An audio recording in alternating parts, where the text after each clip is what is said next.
One of the biggest questions I get from prospective short sale clients is, what do I need to get my lender in order to qualify for a short sale?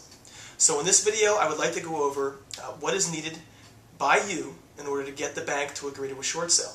I've broken it down into 8 simple steps, or 8 simple pieces of documentation that we can go through right now, and I'll touch on each one.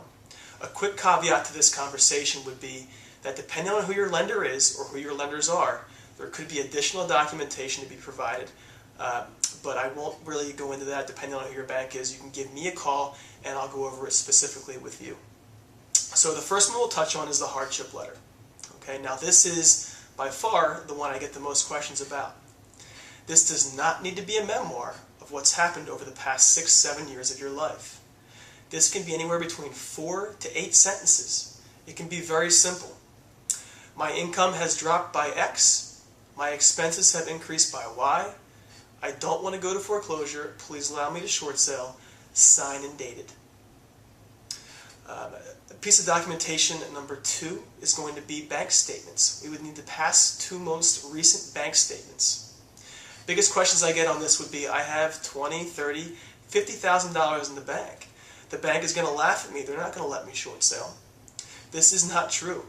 This bank, your bank, they do not want to foreclose.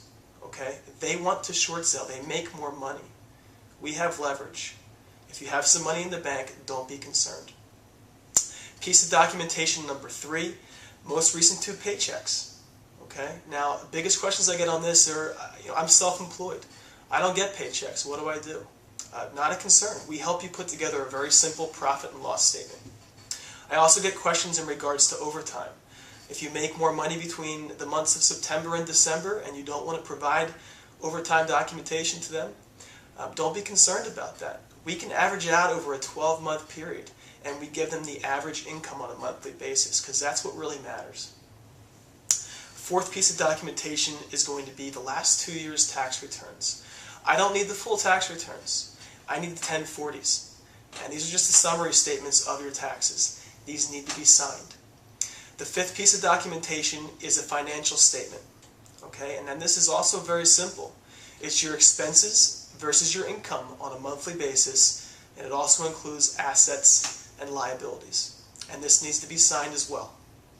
6th piece of documentation is going to be a third-party authorization. Now, we will need this signed. Your broker and realtor, whoever you work with, will need this signed in order to deal with your bank on your behalf. The bank will not talk to us unless we have this. Piece of information number 7 is going to be the listing agreement. Okay, now the listing agreement allows your broker or realtor to put the property on the market and represent you in the sale. Make sure, absolutely make sure the 2 things are in your listing agreement. Number 1, that you can cancel at any time for any reason.